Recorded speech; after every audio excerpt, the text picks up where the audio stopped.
Belichick, early 70s, and this 24-year-old is a hot babe on top of that. Now, I think that gives him the edge over every coach in terms of the intangibles. It's going to be used. While looking up in the sky waiting for divine intervention, this guy's thinking as soon as this game's over, I'm getting laid by a 24-year-old hottie. Edge Belichick.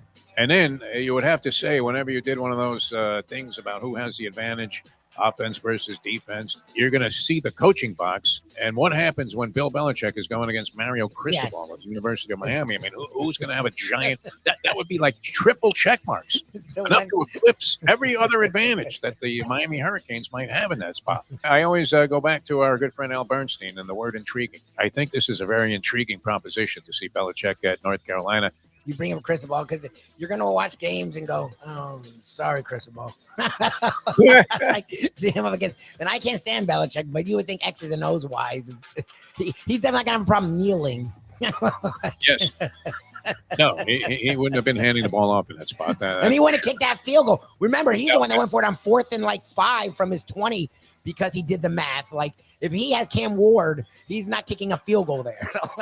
No, nobody in their right mind is kicking a field goal there. It's insane. The time. Wake up with Defo, joined by Lubie. Welcome to the Defo Show.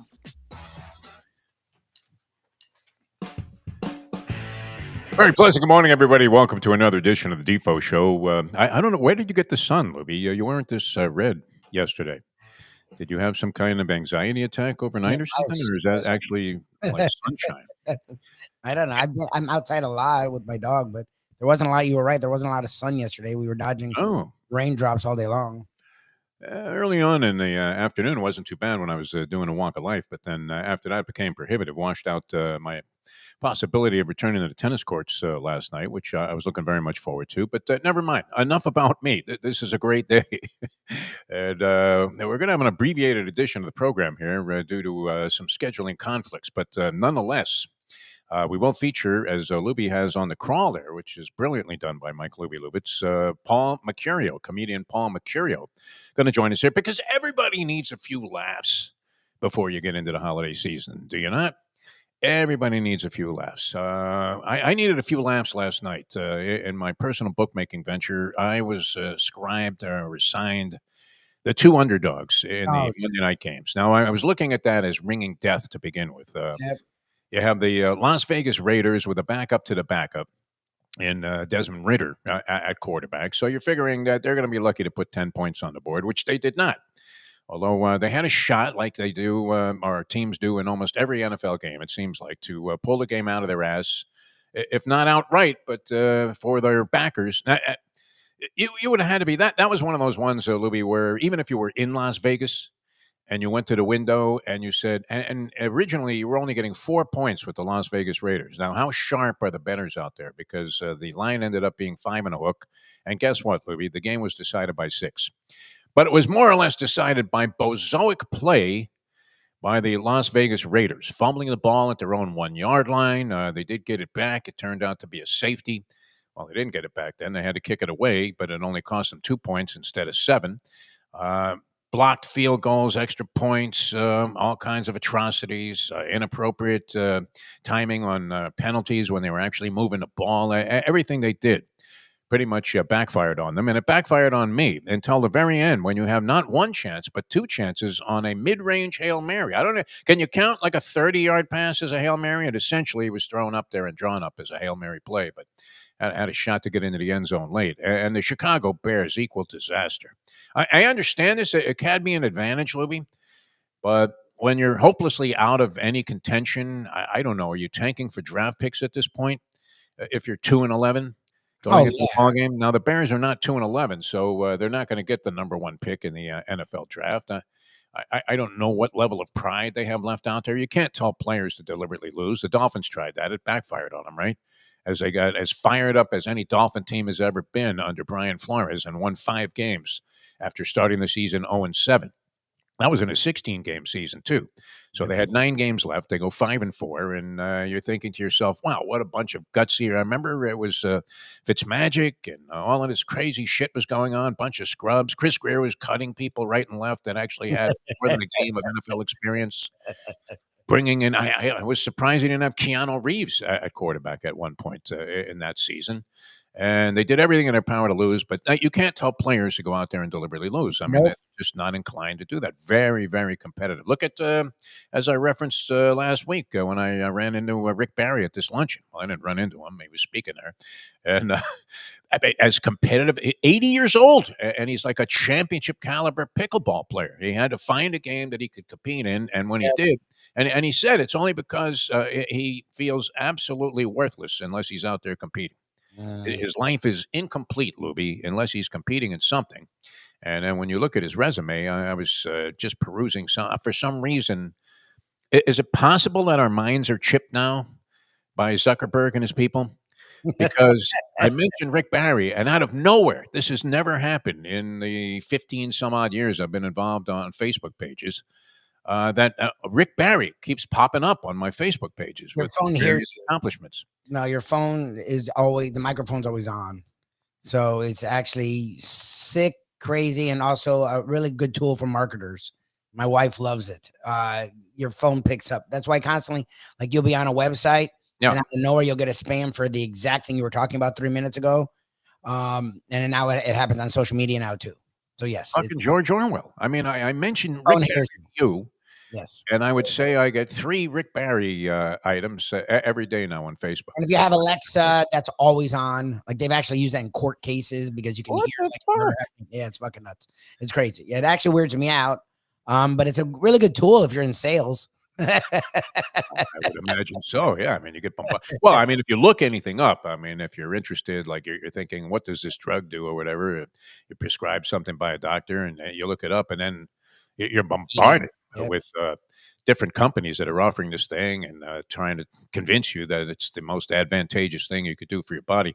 But the 2 underdogs last night, just pure unadulterated ugliness. I was going to say about the Chicago Bears, I don't know, they're on their own 39-yard line, first drive of the game. Now they have a 4th and 1. Of course they're going for it there.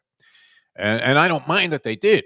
But then there's going to be some kind of, and we talked about this, that clip that played for a couple of weeks where we were talking about the impossibility of fans taking a position in a class action lawsuit with regards to anything that has to do with gambling.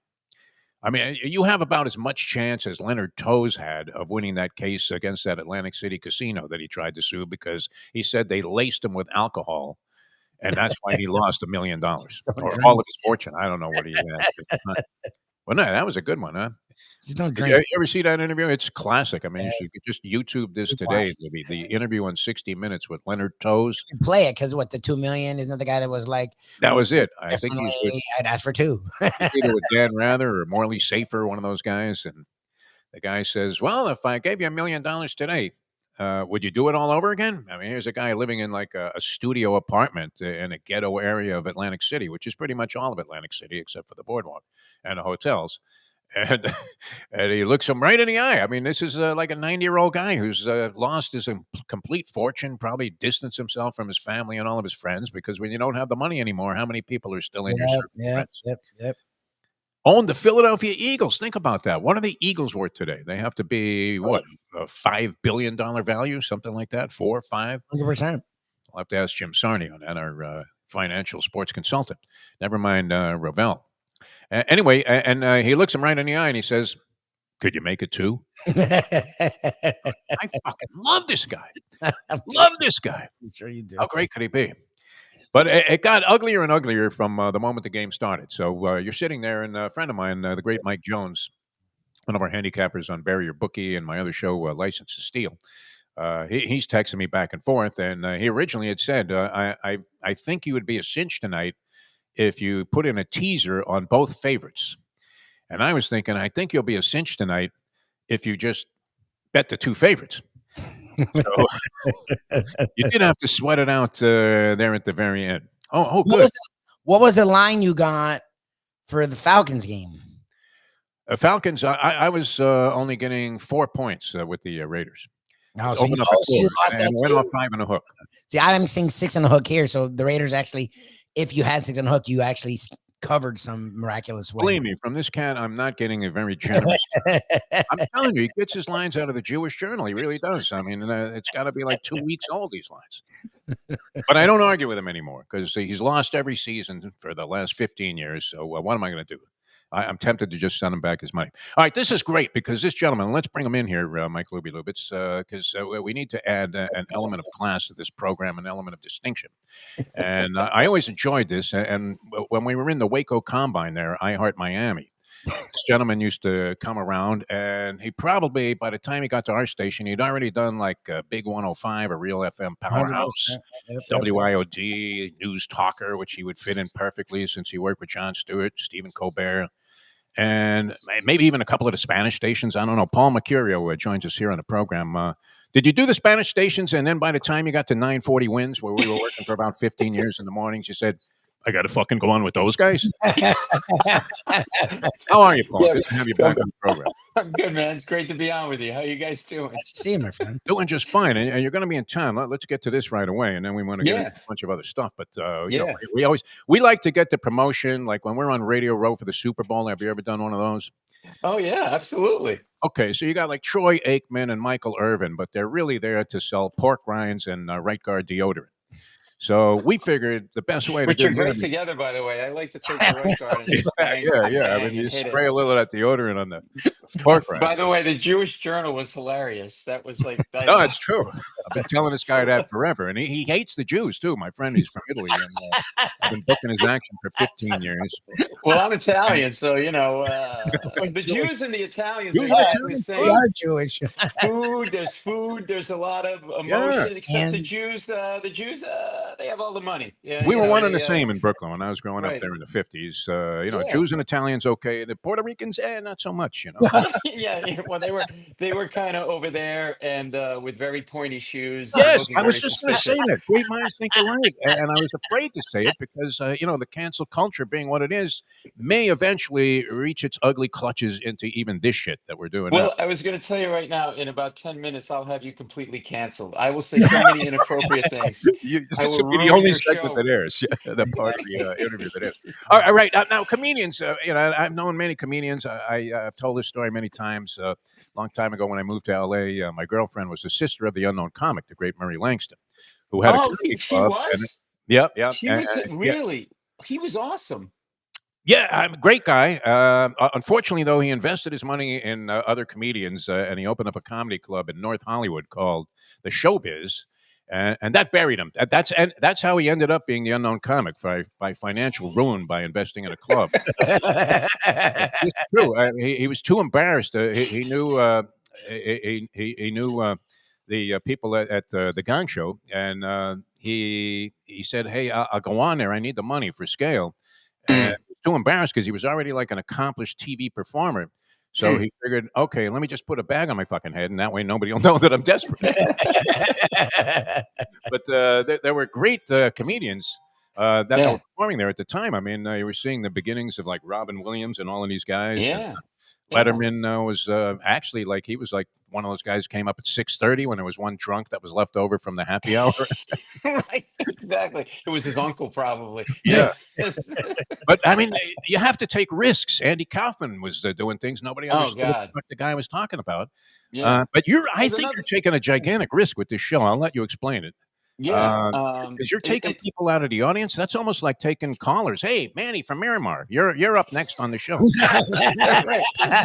What are you doing, Paul? What are you doing to yourself? You're trying to ruin your career? You know, you'd be a really great coach. Like talk about giving me no confidence when I go into the game. I fucking hate you, Defo. I'm going to be about to walk on stage at the Broward Center and be like, what am I doing? Defo's right. This is going to bomb. I'll be in the I'm audience not even heckling you. Jewish. You know no that. one's going to like me. God, if I were a Puerto Rican, I'd at least have an edge because the minorities have the edge right now. I'm just a white guy. God, I hate you. You know what? I'm done. You two finish this. I'm going to go over here and have a coffee. We've never had a comedian walk out on us before. That's the first. We've had guys be no shows. We've had guys that sounded brain dead early in the morning, but you appear to be very sharp. All right, so what do you do? You're pulling people out of the basically, crowd? I mean, Lubie's seen me at at Yeah, you were the great at clubs. that. And by the way, thanks for showing up, Defo. Like been there like 8 times, never could make it. Oh, I got a thing. I got a hemorrhoid. I got to get lasered tomorrow. Oh, I would have come, but I got a 6:30 a.m. Jiffy Lube appointment. Yeah, good And a friends. pyramid of cocaine was Yeah. more likely. Let me hang on a second. Hang on. Here's my will. Lubie is in the will. Defo, a specific provision, never leave anything to that scumbag. I don't know who wrote that. I don't know, but I it's think that like was my whatever. mother. Oh, Jesus. So I like talking to the audiences as part of my stand-up. It's just always been weird for me to just go on stage and start launching into jokes because like you're in a room full of people and it always just felt like I'm going to a big cocktail party. So I start talking to people. One thing leads to another. I don't just do the crowd work thing where you're like, hey, you got a guy's got a hat on, and then I make fun of his hat or Yeah. whatever. I'm really talking to them. Like I ask a question, you married, how did you meet, blah, blah, blah, this, that, and the other thing. All right. And it led to these incredible stories. Some Broadway producers saw me doing this in New York and they said, were those people plants? I'm like, no. And they said, how does it work? I'm like, I don't know. I think everybody's got a story. And if you talk to them, they'll tell you their story. And that was the basis for the show called Permission to Speak. It's directed by Frank Oz, the great Frank Oz, who created The Muppets with Jim Henson. He directed Dirty Rotten Scoundrels, Little Shop of Horrors. Here's the people he's directed: Marlon Brando, Robert De Niro, Steve Martin, Eddie Murphy, Paul Mecurio. Sounds about right. Okay. Yeah. It's a very distinguished list, you know. Okay, don't kiss play, my ass. And outdoor basketball You with won an Dr. Emmy. J, so, but I wasn't very and good. so the premise of the show is we're sort of nameless and faceless and disconnected and divisive. It's not a political show, but we're kind of everybody's at each other. But if we get together and share stories, we realize we have more in common than we think. And because we're all living these crazy, fucked up lives, and maybe we don't have to be so at each other's throat.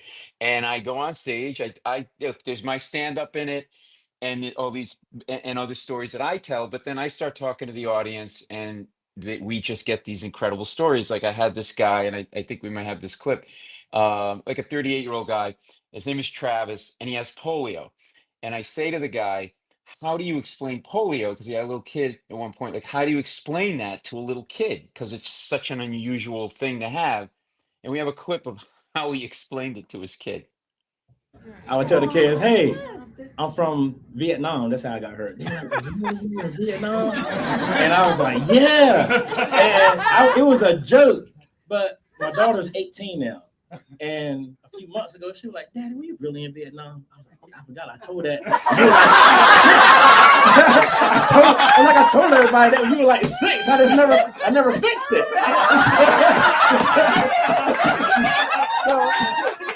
Why isn't there a picture of Robert F. Kennedy Jr. Because we're bringing it back, man. It's back, and it's back in a big way.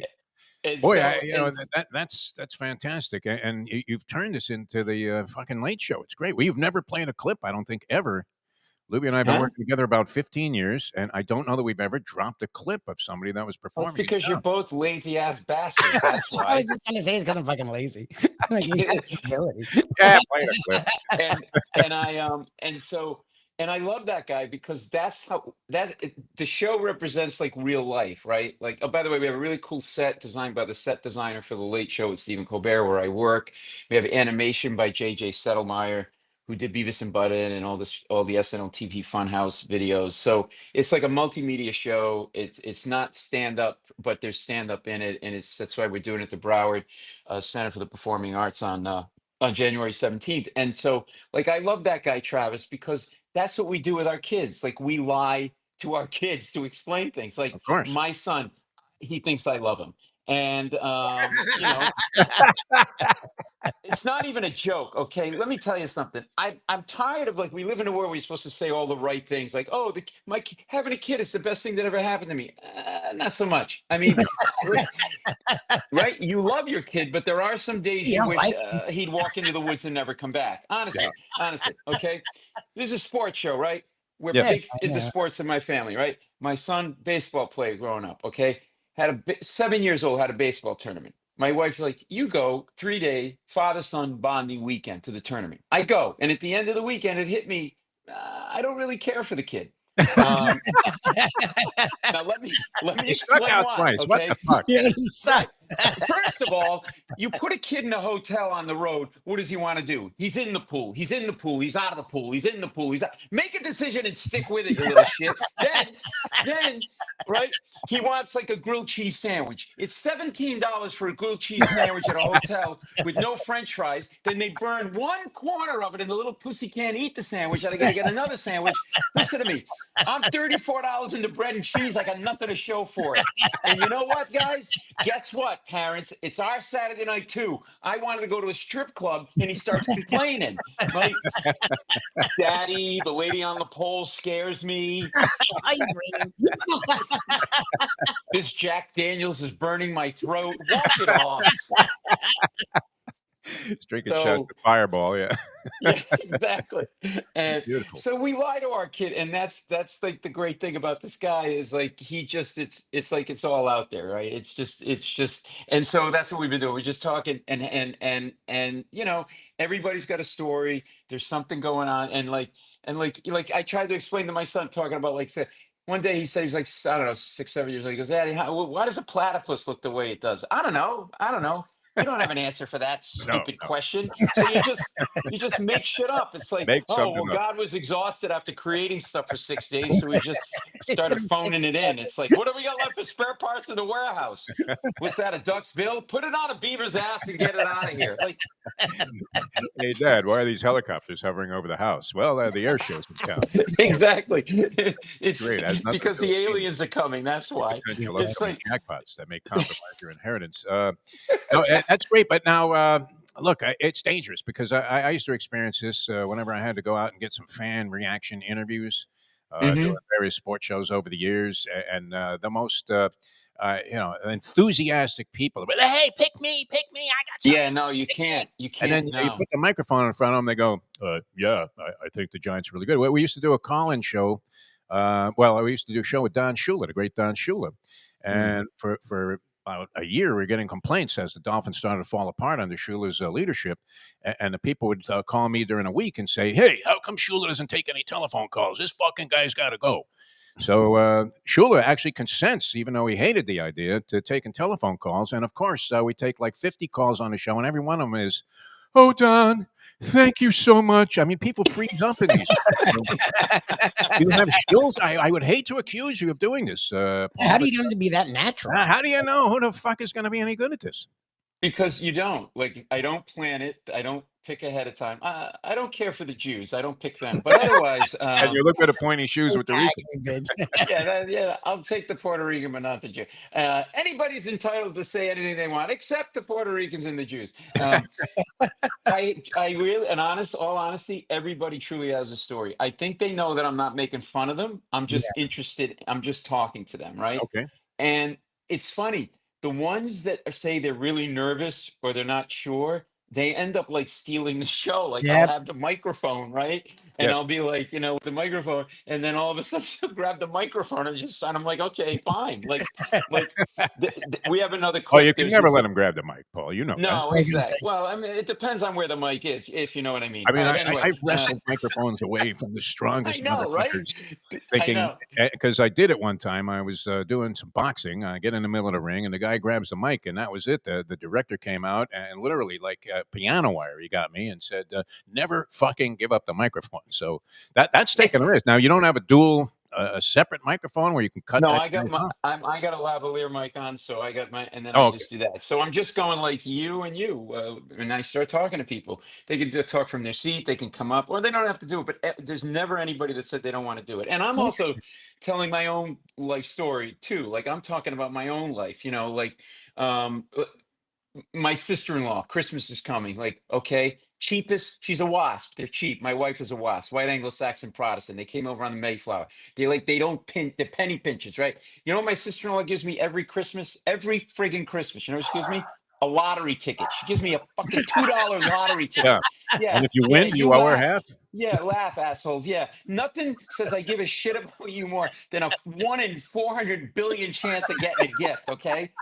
And then just to jerk my chain, she puts the card. I'm not making this up. She puts the ticket in a greeting card, and I look. The greeting card is $8. Yes. The card was 4 times the price of the friggin'.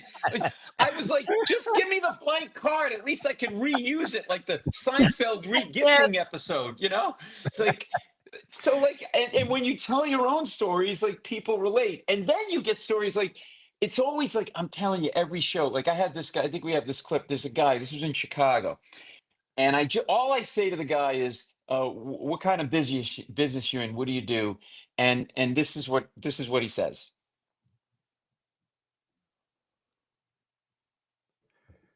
I own Diversity Rock and Roll. Right. I was controller of a bank investment software company. Left that job to buy the bowling alley for $2 with my friend Gary. Well, you needed a friend because you didn't have $2? Well, he still owes me $1. Gary! He still owes me $1. Gary, I got a great deal, but I only have $1 on me. Come on, man. I can't. All right. Okay, let me. You couldn't rent the shoes for $2. Unbelievable. I was always, talk about health hazard. I mean, renting bowling shoes. Only in Buffalo is it in vogue. All right, as you go from city to city, though, because I'm very, I'm a little nervous for you, Paul. The demographics here in South Florida being what they are, which is all Jews 90 plus. Which we were number one in that category, by the way, when we were on the radio. And so we were able to claim on a billboard we're number one. But from city to city, with the different variety that you might get in terms of demographics, I mean, how does that impact what you do? Or is it just okay? Because obviously you're capable of winging it with anybody. So has that been a factor in these performances? No, I mean, because it's like, it just doesn't matter. Like everybody, if you're over the age of 6, you got a story, except for Defo. You live an extremely boring life. Okay? I have a story, but it's not particularly flattering. That's the problem. Well, no, I like the older Jews because I'll just have to bring one person up and that'll be the entire episode, the entire bit. So I got up the other day and I had a bowel movement. Oh my God. I didn't think that was the kind of bowel movement I was capable of. It must have been when did I soup. eat corn is the question. Yeah. I had a matzah soup that didn't taste right at the Katz's Deli. Anyway, speaking of Katz's, I knew this guy Hiram, and so it'll go on and on and on. It doesn't really matter because everybody's got something going on in their life. Everybody's got. Speaking of cheap, right? My brother-in-law, Jew. Okay. So he's an optometrist. He lives in Rhode Island in Providence, where I grew up. I live in New York, right? So he is got a 4-bedroom house on a lake. He's got 2 Mercedes. Okay, he's loaded, right? We go to their house. Like when we stay at their house, we stay in their spare bedroom. Okay, so you know what I sleep on when I stay in that bedroom? A blow-up mattress. No. Blow-up mattress. Yeah. Which never fills up right. Yeah, right, always has a leak. Exactly, right. So the minute you get in and you roll into the middle like that, right? But I'm going to get him back, that fat bastard. He's coming down to New York to visit me. Yeah, he's going to sleep on. I got him an inflatable duck for a pool. Enjoy that there. It reminds me of my grandfather. When I first came to Miami, I needed a place to stay for a night. I didn't have much money on me. I just come from California. So I had a 90-plus-year-old grandfather who lived on what is now South Beach. At that time, it was ghetto city there with a lot of Mariel Boatlift people that had just come over from Cuba, and he still had the plastic on the couch, and he refused to turn the AC down below 93 degrees. So I literally needed a squeegee when I got up in the morning to get off of this couch. I don't know. I mean, it didn't really preserve it all that well. No, I know exactly what you mean. Yeah, it was a green couch, ugly color. Yes. Nobody would want to keep this thing. I mean, you'd want to shovel it right out the second-story window. That's what you did, though, because that's sort of middle, lower class. You don't have a lot of money. There's that one set of furniture that's really special. So you're going to protect the shit out of it. So they put plastic everywhere. You want it they on the went Price is Right. My, I had plastic in me on me until I was 11. Little holes to shove some food in. They wiped me down. So our house, right? It was like a pigsty, though, because we were always working in the family furniture business. But there's always that one room that you go in and with the plastic on the furniture, and in that same room, there's a picture of the Pope, Jesus, and Frank Sinatra. And the Frank, right? And the Frank Sinatra picture is 3 times the size of the Pope and the Jesus picture, right? And it's like, My way. and so so when you hear Italian, like we're 100% Italian, you think, oh, like that super neat house, everything's like nothing's out of place. No, see, our house was such a pigsty because we were working all the time. I'm not making this up.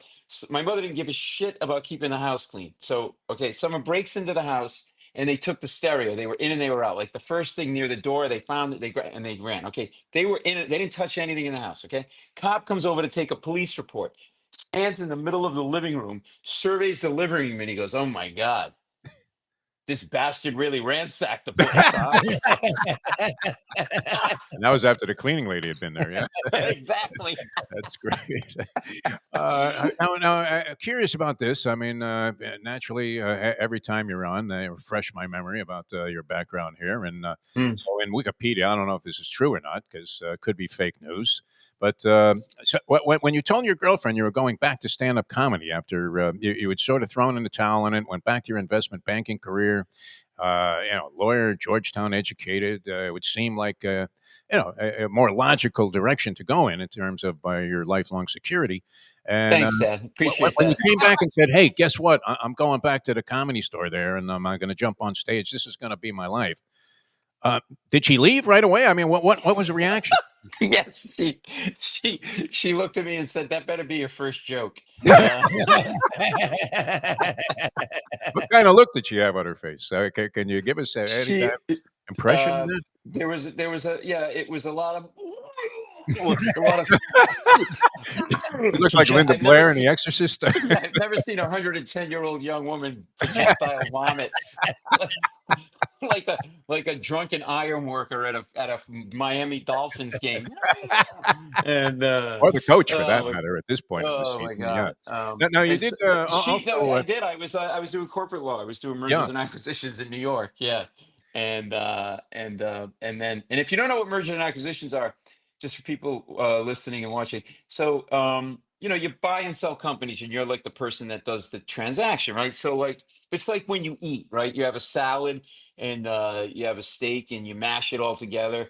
That's the acquisition. And a couple of days later, you take a really huge shit. That's the merger. And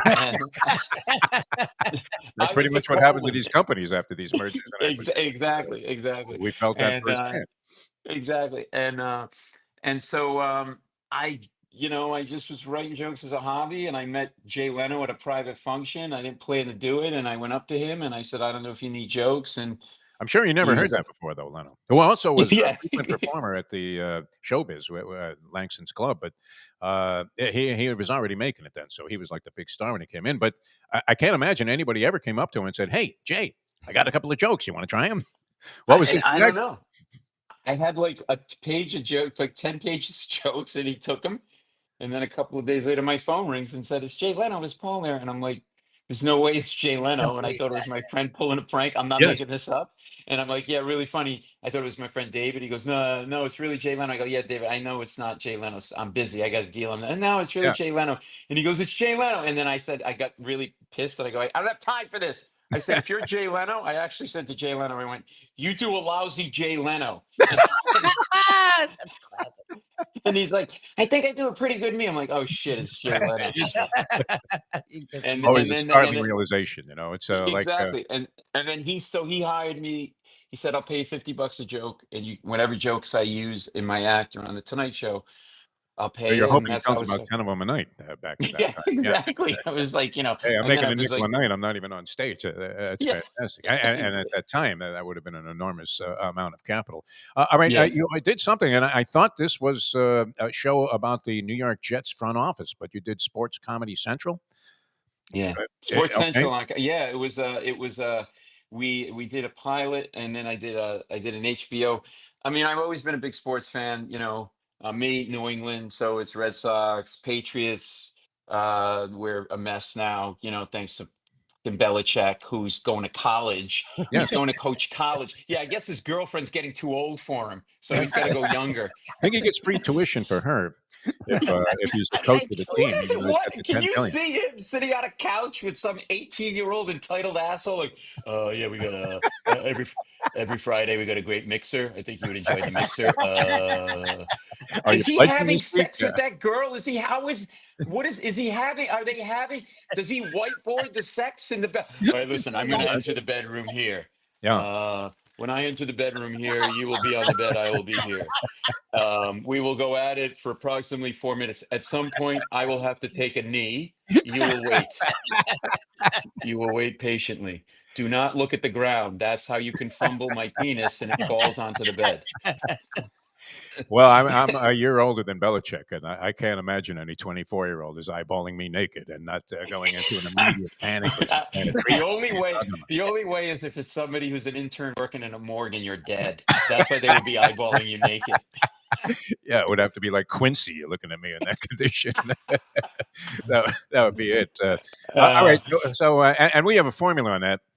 And Belichick's way below the Mendoza line, which is if you're going to date a younger chick, take your age, divide it in half, and add 7 years. And you'll find, Paul, that if you do this, it works out no matter what number you put in there. It's one of those amazing Kreskin things, which he just checked out, by the way, I guess. I don't know. Is that so? True? Wait, if you're 70, you take it. You 70, make it 35, 35. you add 7 years. So 42 should be the cut. Youngest you should mess with. It's 42. Yeah. The youngest you should mess with. That's the Or a youngest. child molester if you're going after a 30.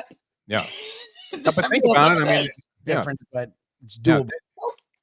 Go ahead. Well, how do you I don't understand what world am I living in? If you told me in 2025, we're almost there, that Bill Belichick's going to coach not just any college, but some North Carolina, why not just go to DeVry and coach DeVry?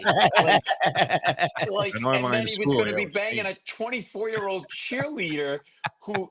What world am I living in? That I think a lot of people wish they were living in Belichick's world. Now, is it true that you're in negotiations? I was talking the other day with my friend Brad Jacobs, who is the second in command of Bob Aaron with Top Rank Boxing. Are you actually in negotiations for a Jake Paul fight? Why the fuck would you want to work when you could pick up, $50 million standing in the ring and saying, "Hey, Jake, how you fucking doing?"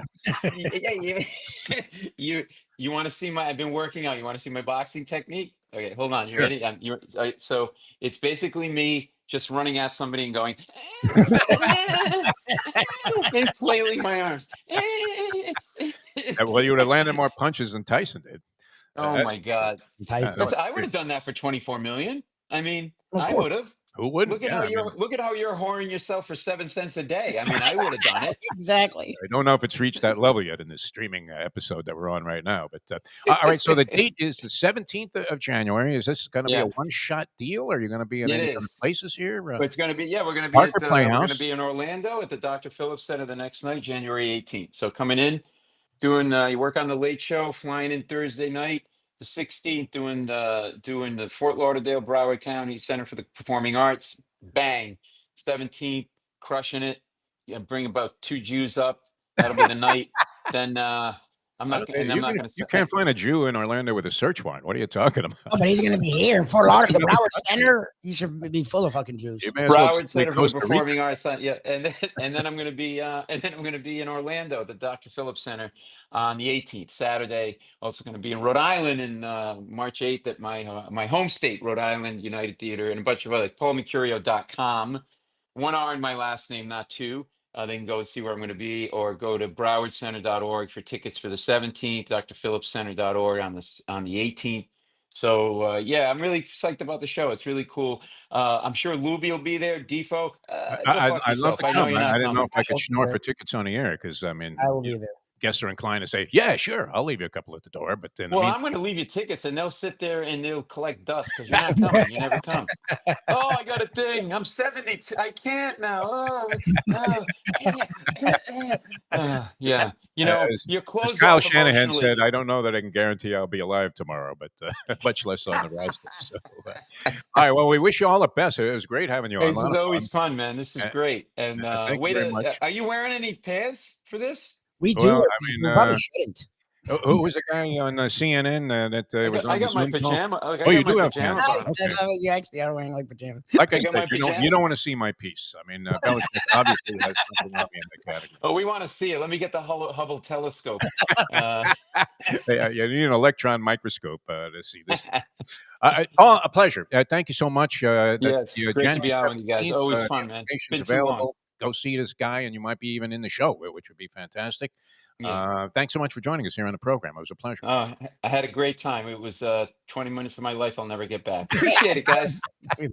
Paul Mecurio, ladies and gentlemen, going to be at the Parker Playhouse. All right, so was that official, Lubie, that we schnorred for tickets? Are we going to be going? Because this guy's great. And you know, it's interesting. I mean, he beat me to the pointy shoes with the Puerto Ricans, which were known as Puerto Rican fence climbers back then. Yeah, he's great. Look, You had, those, fences that were kind of like mesh-like or whatever. And, so you would fit the shoes right into the little holes there and go right over the top. And then you would have to balance yourself perfectly so you didn't get your ass caught on the barbed wire. All right. Very good. Thanks so much, Paul Mecurio, for joining us here on the show. Saved us from having to talk about the fate of the Miami Dolphins. Heat, a wild game last night. Lubie, wild game last night. Yeah, they're weird. That team's so actually got a really good game from Jimmy Butler. Hero plays well again. And you can't beat a middle of the road to bad Pistons team. Again, it's so bad against the Pistons. It's so weird. All right. And if you see me with a Mark Davis haircut, that I feel that foolish after having an interest in the Raiders last night, only getting 4 points when you say the line was 6.5, and I would have covered. You would have, yeah, on the other line. A backup to the backup quarterback, and I've got money on the fucking Las Vegas Raiders. What are you talking about? Body bags for the favorites usually are in order on these kind of occasions, and sure enough, I go out a loser. All right, and the Panthers also played a wild one last night. They were up I think 2-0. I tuned in; it was 2-1. And then ended up being 4-2. Edmonton in the second period. Panthers got a late goal there. They come back and they win the game 6-5. So a rematch of the Stanley Cup Finals last year. They beat the Oilers on the road 6-5. All right, we're going to get out of here, and we will see you later on. Thanks so much for being with us. For Mike Lubie, I'm Jeff DeForest. Thanks to Paul Mecurio. As we leave you on that. The time. Thank you, Johnny. It's 8:43. Let's go to eat a damn snack. Look what they done to my soul.